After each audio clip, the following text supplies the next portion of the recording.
Hi, and thanks for logging on to the daily DVAR HALACHA. And here's a brand new halacha for you, and it is for Wednesday, 6th day of May, 12th day of IYAR. We're continuing on just a little more in this topic that we've been doing for a few days now, which is not mixing meat and fish together. It was originally considered a danger, and we had taught you a few days ago that the halacha is that you should have a drink after your fish before you go on to your meat. And today we're going to hit the specific topic about what kind of drink. So I'm going to show you a very interesting Tosfos.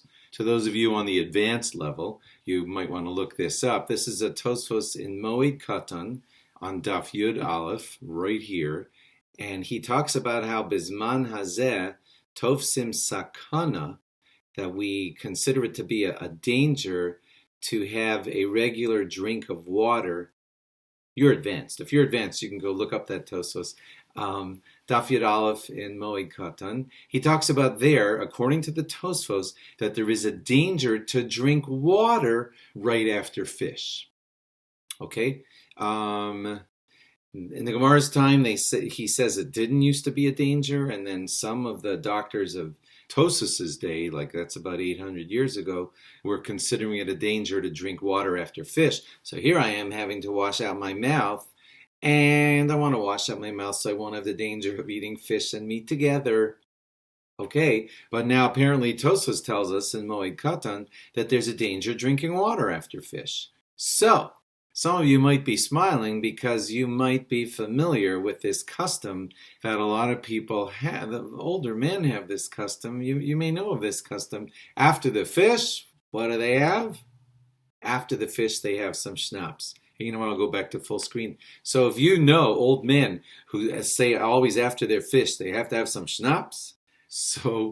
So they do. There's no joke. The Mefarshim talk about this. That custom developed because some people were trying to get away from that. They wanted to wash out their mouth after the fish before the meat, but they wanted to, make sure that they would have no problem of the danger that this Tosfos says that it's dangerous to drink water after fish. So that's where that custom came from, to have a glazel schnapps, a little bit drink of liquor after their fish. Now, the poskim of today say, great rabbis like Rabbi Yashav and rabbis like that say that this danger of drinking water after fish is not known to us anymore, and we don't have to be concerned for it. So you don't have to have schnapps after your fish.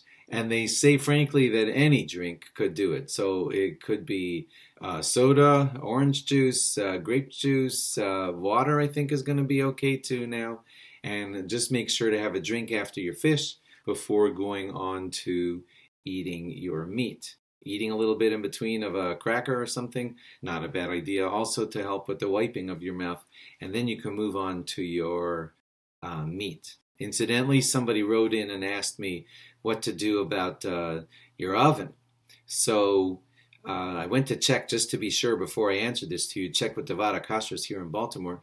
And so this is what the status of your oven is. It's best not to cook meat and fish open in your oven at the same time, because the steam of the meat will enter into the fish. So if you want to cook meat and fish in your oven at the same time, it would be a good idea to cover one of them well. And as long as one of them is covered, then the meat and the fish are not interacting by steam inside of your oven.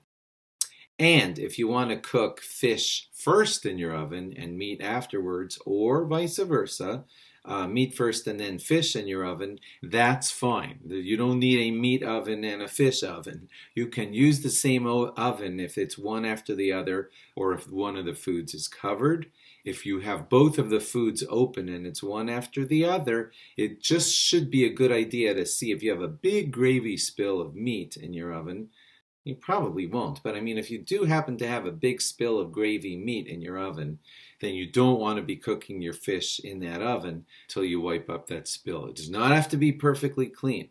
And I think if there's a drip of your meat on the walls of your oven and then you're going to do fish in that oven, it's fine. Just we don't want large amounts of either one because then the steam of one could get into the other. If you cover one of them, then you're fine. Hope that's all clear. Thanks for logging on. A little quick reminder, just we'll talk about it maybe again in a day or two, but reminding you that Pesach Sheni is coming on this Friday, and we'll tell you more about that. So anyway, thanks for logging on. Have a great day. Bye-bye.